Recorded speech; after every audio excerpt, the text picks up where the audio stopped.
What's going on, my Steeler fans? Welcome back to another video. Last night at 4 o'clock, all the teams made their cuts to the 53-man roster. And from what I've seen from the Pittsburgh Steelers, there is not a lot of big names and a lot of people that I expected to be cut. So that's definitely a good sign. But I'll go through the list, talk about some of these guys, and we'll go from there. Number 1, Jordan Berry. Pretty damn happy that Presley Harvin is going to take over that punting spot. Berry's been very inconsistent, to say the least, the past couple of years, so that is definitely good. And also with the long snapping position, Cam Kennedy is also being cut as well. So to be honest, not exactly sure who our new long snapper is, but I did play it in high school.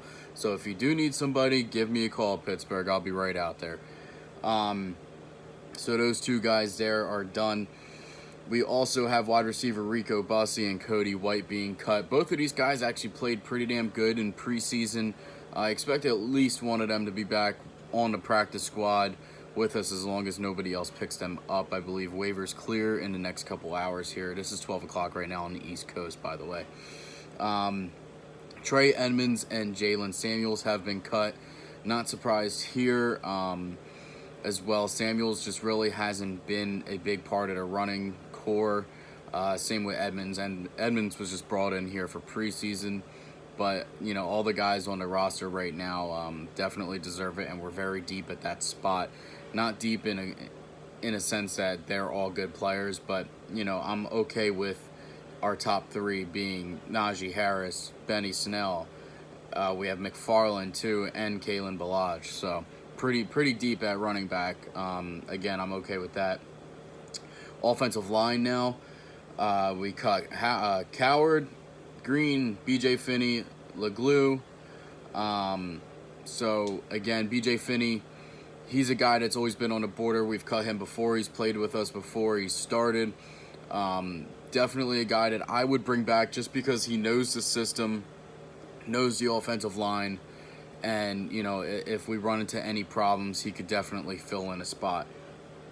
And now tight end Kevin Rader, not surprised there to see that he was cut. Again, you know, tight end position, we have Freiermuth and Ebron now, so pretty solid there at tight end.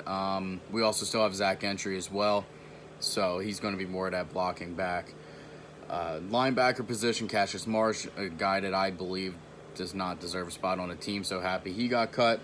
Jamar Watson and Quincy Roche, or Roche, however you pronounce it. I believe that Roche is going to be a practice squad guy. I thought that he was pretty solid as well in preseason, so I think he at least deserves a spot there. And in DBacks, you got Mark Gilbert, Arthur Mollett, and Donovan Steiner. None of these guys, to be honest, I don't think made any real impact in preseason, so I'm okay with those guys being cut. So that's the main people that were dropped from the 80 to 53. Definitely noticeable, but I'm okay with a lot of these cuts. Like I said, I think Roche maybe could deserve a spot on the practice squad. The wide receivers Bussey and White also, I think, deserve that spot, and even maybe Jalen Samuels, just because of the fact that he knows the system. He's been there for the past couple seasons, as well as BJ Finney. So those are all guys that I believe should be back. Also just got news here breaking that Saints are going to be playing in Jacksonville for week 1. That's going to be their home game due to Hurricane Ida that came through. But in other news too, Joe Haden is not getting an extension from the Pittsburgh Steelers. I know he was seeking one in the offseason, but he will not be getting an extension and going to test free agency at the end of this season and see where he lands from there. Kind of surprised that we're not trying to extend him. I think he does deserve a spot. Obviously, we'll see what his play brings this year, but he's been our best corner for the past 5 years, so I think he deserves an extension. But again, we'll see what happens and see where the season goes with him. Obviously, that's going to be a big determination as to us keeping him or not. So that's the news I have for today. We'll see what happens. The season starts in 11 days from now, so very excited, and here we go, Steelers.